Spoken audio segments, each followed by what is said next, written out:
જાહેરાત બાદ પણ એસઓપી જાહેર ન કરાઈ। પીએમજેવાયની નવી એસઓપી મુદ્દે ઋષિકેશ પટેલનું નિવેદન। એસઓપીની કામગીરી અંતિમ તબક્કામાં છે। ઝડપથી એસઓપી જાહેર કરવામાં આવશે। થોડી કામગીરી બાકી હોવાના કારણે એસઓપી જાહેર નથી થઈ।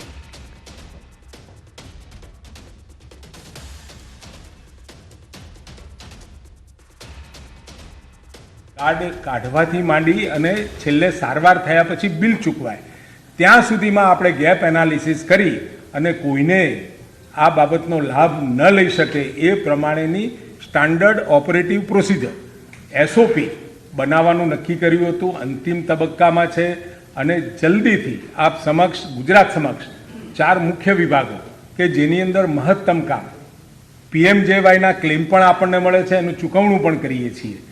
એટલે એમપેનલ્ડ હોસ્પિટલની ગ્રેડેશન અને ગ્રેડેશનની સાથે એસઓપીની સાથે અમારી સાફુની કામગીરી સાથે ઇન્સ્યોરન્સ કંપનીની કામગીરી ઘણા બધા વિષયો સાથે કેવળ એકને એક એસઓપી નથી પરંતુ 5-7 વર્ટિકલ્સની અંદર આમાં કામ થઈ રહ્યું છે। એટલે કદાચ આપને થતું હશે કે આજે એસઓપી જાહેર થશે પરંતુ એમાં ક્યાંક ને ક્યાંક નાના મોટા વિષયો ફાઇન ટ્યુનિંગના બાકી હોય એ પૂરા કરીને તમારા સમક્ષ સંપૂર્ણપણે। તો 1500 રૂપિયામાં ખોટા આયુષ્માન કાર્ડ બનાવનાર 6 આરોપીઓને કોર્ટે 21 ડિસેમ્બર બપોરે 3 વાગ્યા સુધીના રિમાન્ડ મંજૂર કર્યા છે।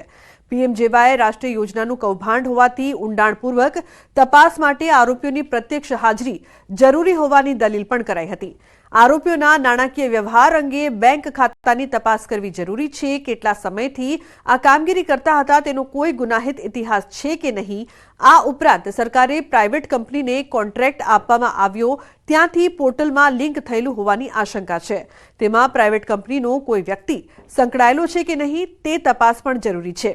આ કૌભાંડમાં અન્ય કોણ કોણ સંડોવાયેલું છે સાથે જ વોટ્સએપ અને ટેલિગ્રામમાં અન્ય ડિલીટ થયેલા ડેટા અંગે પણ તપાસ માટે આરોપીની હાજરી જરૂરી હોવાની અનેક દલીલ કરવામાં આવી હતી। તો બચાવ પક્ષના વકીલે કહ્યું કે આરોપી રીઢા ગુનેગાર નથી, છેલ્લા 2 વર્ષથી આ કામગીરી કરતા આવે છે। આયુષ્માન કાર્ડમાં ઘણા પુરાવા મેચ થવા જોઈએ તે ન થતા હોવા છતાં કાર્ડ નીકાળવામાં આવ્યા। તમામ દલીલો બાદ કોર્ટે રિમાન્ડ મંજૂર કર્યા।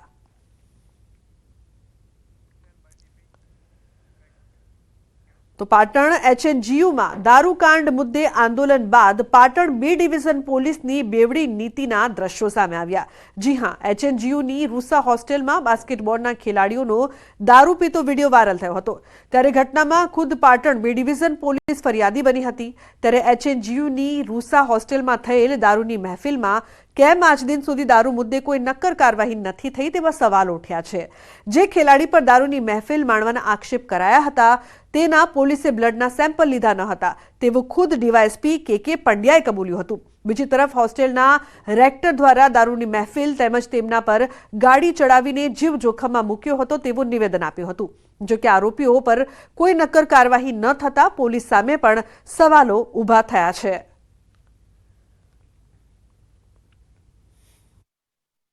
પાટણ યુનિવર્સિટીમાં બાસ્કેટબોલના ખેલાડીઓ રોકાય છે અને ત્યાં દારૂની મહેફિલ કાંડ સર્જાય છે। પરંતુ સમગ્ર ઘટનામાં મહત્વની વાત કરીશ કે સમગ્ર કાંડ ક્યાંક દારૂની મહેફિલના કાંડનો જે આરોપ હતો ત્યાંથી ઉપજ્યો છે। ત્યાં પોલીસે આ સમગ્ર મામલે કોઈ કાર્યવાહી ન હતી કરી। જે સમયે આરોપો લગ્યા હતા રેક્ટર દ્વારા લિખિતમાં અરજી પણ આપી હતી B ડિવિઝન પોલીસ મથકે, ત્યારે પોલીસે લગભગ 3 જેટલા લોકોને જે ખેલાડીઓ બાસ્કેટબોલના હતા તેમને પોલીસ સ્ટેશન લાવે છે। તેમાંથી માત્ર એક વ્યક્તિની અટકાયત કરી અને તેને અહીંયા 151 કરીને જામીન આપી દેવામાં આવે છે। પરંતુ સમગ્ર ઘટનામાં ક્યાંક આરોપો હતા કે આ ખેલાડીઓ જે રોકાણા હતા તેઓ દારૂની મહેફિલ માણતા હતા। સમગ્ર મામલે માત્ર 151 જ કરવામાં આવે છે, કોઈ ઊંડાણપૂર્વક તપાસ કરવામાં નથી આવતી કે કોઈ અન્ય કલમો કાયદાકીય લગાવવામાં આવતી નથી। એટલે સમગ્ર મામલે ક્યાંક એક બાજુ કાર્યવાહી કરવામાં આવે છે તો એક બાજુ ક્યાંક બચાવનો દોર થયો તેવું પણ કહીએ તો નવાઈ નથી। અશરફ ખાન, ન્યૂઝ 18 પાટણ। હા, તો પાવાથી હું જેવો બહાર નીકળ્યો એટલે મારે તો આમાં શું મારે તો કુમાર છાત્રાલય બાજુમાં છે એટલે મારે તો અહીંયા કંઈ કરવાનું થતું નહોતું। એટલે મેં એમને જોઈન કરીને જે કોઓર્ડિનેટર વિનુભાઈ હતા આનું સંકલન રમતનું કરતા હતા એમને આ આખું સોંપીને હું જતો હતો તો પાછળથી જે હતો ભાઈ ફૂલ દારૂમાં નશામાં એ પાછળથી ફૂલ સ્પીડથી આવીને મારા ઉપર ગાડી એમની છે ચડાવવાનો પ્રયત્ન કર્યો। તો તાંત્રિક વિધિના નામે સગીરાનું અપહરણ। દ્વારકાના ભાણવડમાં સગીરાનું અપહરણ કરનાર 2 વિધર્મીઓની ધરપકડ। તાંત્રિક વિધિના નામે અપહરણ કરાઈ હોવાની ફરિયાદ ગણતરીની કલાકમાં ઝડપી પાડતી દ્વારકા જિલ્લા પોલીસ સગીરાને અવારનવાર તાંત્રિક વિધિ માટે બોલાવવામાં આવતી એક દરગાહ ખાતે ગોંધી રાખવામાં આવી હતી. એટલું જ નહીં, તેના ઘરે પણ જઈને તાંત્રિક વિધિ કરતા હતા. પરિવારને તાંત્રિક વિધિના નામે લલચાવીને ભરોસામાં લઈને આચર્યું કૃત્ય. રઝાક નાગલા અને હનીફ કાંટેલિયા વિરુદ્ધ પોક્સો સહિતની કલમો મુજબ ફરિયાદ દાખલ કરવામાં આવી છે. इसको किडनैपिंग में जो मेन जो दो लोग थे जो किडनैपिंग में इन्वॉल्व थे आरोपी, उनको भी हमने जल्द से जल्द जो है इनकी धरपकड़ कर ली. इनका एक का नाम है रजाक, जो मोडपर गांव का बुआ था. तो कोई बीमारी के बहाने जो है ये इस बहन को जो है इसने मतलब अपने कब्जे वश में किया. अन्य महत्वपूर्ण समाचाરની વાત કરીએ તો રાજકોટના જેતપુરમાં તીનબત્તી ચોકમાં યુવક પર જીવલેણ હુમલો. જૂની અદાવતમાં હેમંત શેખવા પર હુમલો થતા ખળભળાટ મચ્યો છે. મહત્વનું છે કે ભોગ બનનારે 6 મહિના અગાઉ અમરનગર રોડ ઉપરની 2 ગેરકાયદેસર દુકાનો વિરુદ્ધ અરજી આપી હતી. આ અરજીને ધ્યાને લઈને નગરપાલિકાએ દુકાનો સીલ કરી હતી. ત્યારે આ બાબતે અદાવત રાખી ચિરાગ પરમાર નામના હિસ્ટ્રી શીટરે હુમલો કર્યાનું ખુલ્યું છે.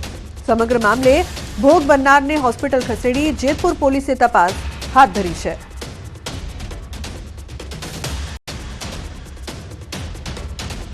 તો દાહોદના ખેડા ગામે પુત્રએ માતાની કરી હત્યા. નજીવી બાબતે માતાને ઉતારી મોતને ઘાટ. જમવાનું ન આપતા હત્યાને અંજામ આપ્યો. માથાના ભાગે લાકડાના માર્યા ફટકા. પોલીસે આરોપી પુત્ર વિજય બારિયા સામે નોંધ્યો છે ગુનો.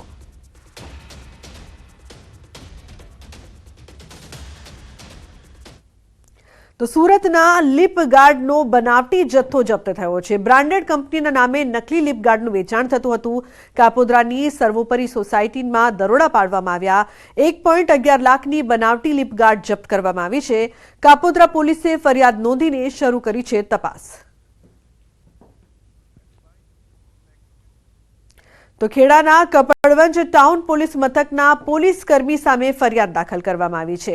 એસીબી દ્વારા વૈજ્ઞાનિક સાંયોગિક પુરાવા આધારે કરી ફરિયાદ. કોન્સ્ટેબલ પ્રવીણ સોલંકી અને પૂર્વ એએસઆઈ ધીરાભાઈ પગી સામે ફરિયાદ કરવામાં આવી છે. કપડવંજમાં ગેરકાયદેસર રીતે નાણાં ધીરનારનો ગુનો દાખલ નહીં કરવા માટે ખેડા કપડવંજ ટાઉન પોલીસ મથકના પોલીસ કર્મી દ્વારા લાંચ માંગવામાં આવી હતી. કોન્સ્ટેબલ પ્રવીણ સોલંકી અને પૂર્વ એએસઆઈ ધીરાભાઈ પગી સામે ફરિયાદ દાખલ કરવામાં આવી છે. 3,75,000ની લાંચ માંગી હતી બંને આરોપીઓએ. જોકે લાંચનું છટકું ગોઠવતા બંને ગેરહાજર રહ્યા હતા. છટકું નિષ્ફળ રહેતા એસીબી દ્વારા વૈજ્ઞાનિક પુરાવા અંગે તપાસ કરાઈ હતી. એસીબી નડિયાદ દ્વારા ગુનો નોંધીને કાયદેસરની કાર્યવાહી હાથ ધરવામાં આવી છે. તો મોરબીના ધારાસભ્યના ફોટા સાથે નોકરીની લાલચના ફોટાના મામલે ધારાસભ્ય કાંતિ અમૃત્યાએ સમગ્ર મામલે આપી છે પ્રતિક્રિયા. આ મને બદનામ કરવાનું કાવતરું છે. તાત્કાલિક તપાસ શરૂ કરી આવું કૃત્ય કરનારને પોલીસ પકડશે. એસપી રાહુલ ત્રિપાઠીએ તપાસના આદેશ પણ આપી દીધા છે. પહેલા આ મને જ્યારે ખબર પડી તરત અમારા એસપીને કહી અને સાયબર ક્રાઇમ અને એલસીબીને તપાસ સોંપી અને મારા નામે જે હલાવે એનો તાત્કાલિક ધરપકડ કરે અને ખોટી આ સોશિયલ મીડિયામાં હલાવી અને મને બદનામ કરવાની વાત કરે એમાં પૂરેપૂરી તપાસ કરીને એના ઉપર પગલાં લેવાનું મેં એસપીને કહી દીધું. તો કેવડિયાના સ્થાનિક આદિવાસીઓ પોતાની માંગ સંતોષવા માટે 200 ફૂટ ઊંચે મોબાઈલ ટાવર પર ચડીને વિરોધ પ્રદર્શન કરવા ટેવાયેલા છે. ત્યારે હવે લોકો આ પ્રકારનો વિરોધ ન કરે તે માટે ટાવરની ફરતે ફેન્સિંગ કરી હોમગાર્ડને પહેરો લગાવી દેવાયો છે. તો બીજી તરફ ધારાસભ્ય દર્શના દેશમુખે જણાવ્યું કે કોઈ પણ વ્યક્તિને કોઈ સમસ્યા હોય તો યોગ્ય જગ્યાએ રજૂઆત કરે તો તેનો નિકાલ આવશે. કેવડિયાના ભાઈઓની જે માંગ હતી તે રાજ્ય સરકારને રજૂઆત કરી છે. આ પ્રકારે ટાવર પર ચડવું યોગ્ય નથી કેમ કે તે જોખમી છે. કેવડિયા અને એની આસપાસના વિસ્તારમાં રહેતા ગ્રામજનો જે છે કે એમની જે પણ નાની મોટી તકલીફો હોય, મુશ્કેલીઓ હોય તો એનું નિરાકરણ થઈ શકે છે, પણ એની યોગ્ય જગ્યા પર રજૂઆત થવી જોઈએ અને યોગ્ય જગ્યા પર રજૂઆત થઈ અને સાથે સાથે એનું ફોલોઅપ પણ જરૂરી હોય છે. જ્યારે આવા પરિવારના લોકો ટાવર ઉપર ચડી જાય ત્યારે આખા જિલ્લાના વહીવટી તંત્રની સાથે સાથે સમગ્ર જે પાર્ટીના કાર્યકર્તાઓ હોય છે એમની પણ ખૂબ જ મૂંઝવણમાં મુકાઈ જતા હોય છે, ચિંતામાં મુકાઈ જતા હોય છે, કારણ કે ટાવર ઉપર ચડે એટલે માણસના જીવને જોખમ હોય છે. તો બનાસકાંઠા જિલ્લાના પાલનપુરમાં છેલ્લા ઘણા સમયથી ટ્રાફિકની સમસ્યાથી લોકો પરેશાન છે. પાલનપુરના એરોમા સર્કલ પર ટ્રાફિકની સમસ્યાથી લોકો ત્રસ્ત છે. ટ્રાફિકની સમસ્યાને લઈને સાંસદ ગેનીબેન ઠાકોરે રજૂઆત કરી. કેન્દ્રીય મંત્રી નીતિન ગડકરીને ગેનીબેન ઠાકોરે રજૂઆત કરી છે. એરોમા સર્કલ પર તાત્કાલિક ધોરણે બ્રિજ બનાવવા ગેનીબેને રજૂઆત કરી છે. પાલનપુર એરોમા સર્કલની સમસ્યાનો મુદ્દો દિલ્હી સુધી પહોંચ્યો છે.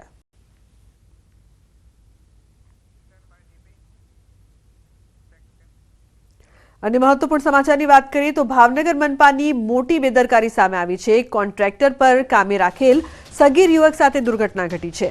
ચાવડી ગેટ પાસે બનાવેલા મનપાના આરટીએસ પ્લાન્ટમાં 17 વર્ષનો સગીર મશીનરીમાં આવી જતા ગંભીર રીતે ઇજાગ્રસ્ત થયો. ભીનો કચરો અને સૂકો કચરો અલગ કરતા સમયે યુવકનો હાથ મશીનમાં આવી જતા ગંભીર રીતે ઘાયલ થયો હતો, જેને સારવાર માટે તાત્કાલિક હોસ્પિટલ ખસેડાયો હતો.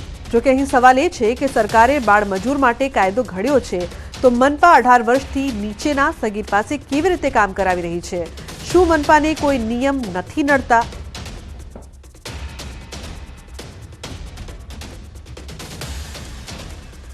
તો અનેક સવાલો અહીં ઉપસ્થિત થઈ રહ્યા છે. કચરો અલગ કરતા સમયે આ જે દુર્ઘટના બની છે, ભાવનગર મનપા સામે સવાલ કે શું મનપા બાળ મજૂરી કરાવી રહી છે? આ એક મહત્વનો પ્રશ્ન છે. બાળ મજૂરી પર જે પ્રકારથી તમામ વાતો કરવામાં આવે છે, સગીરને કામ પર શા માટે રખાયો? ભાવનગર મનપાને આ સવાલ ઉપસ્થિત થાય છે, જેનો જવાબ આપવો પડશે. શું મનપાને કોઈ નિયમ નથી નડતા? જે નિયમ બનાવવામાં આવ્યા છે તે તમામ લોકો માટે છે. બાળ મજૂરી અટકાવવાની આપણે વાતો કરી છે, પરંતુ ભાવનગર મનપા સામે સવાલ કે કેમ બાળ મજૂરી કરાવવામાં આવી? તો દ્વારકાના ખંભાળિયામાં સરકારી જમીન પર કરવામાં આવેલા દબાણો દૂર કરાયા. વિધર્મીઓએ સંતોષી માતાના મંદિર પાસે સરકારી ખરાબમાં કરેલું દબાણ દૂર કરાયું. રાજાશાહી સમયના કાગળો બદલી નકલી દસ્તાવેજ બનાવી કૌભાંડ આચરવામાં આવ્યું હતું, જેનો ખુલાસો થતાં તંત્રએ દિવાલ તોડી પાડવાની કામગીરી કરી.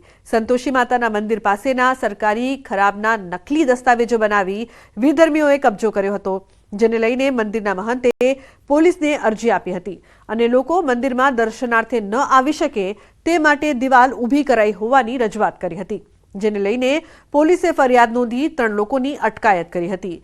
હાલ તંત્રએ દિવાલ તોડી પાડી દબાણ દૂર કર્યું છે. ટાઈમ પહેલા વિધર્મીઓ દ્વારા આ મંદિરની આગળની જગ્યા ખોટા રસ્તે ઊભા કરી અને કબજો કરેલ હતો, જેથી અમે પોલીસમાં જાણ કરેલ હતી અને અરજી કરેલ હતી. તેથી સાહેબે 3 જણાની અટકાયત કરી અને હવે આ મંદિરનો આગળનો રસ્તો ખુલ્લો કરી અને હવે અમને ખુલ્લો કરી દીધેલ છે. એમાં ચીટિંગ અને ફોર્જરીની અલગ અલગ સેક્શન્સમાં આરોપીઓ વિરુદ્ધ ગુના દાખલ કરવામાં આવેલ હતું અને તાત્કાલિક અલગ અલગ ટીમો બનાવીને એમાં જે મુખ્ય 3 આરોપી હતા એને અમને ઝડપીથી અટક કરી લીધો હતો. 3 આરોપીનું નામ હનીફ કફી, ગફાર કફી અને અબ્બાસ ખીરા છે.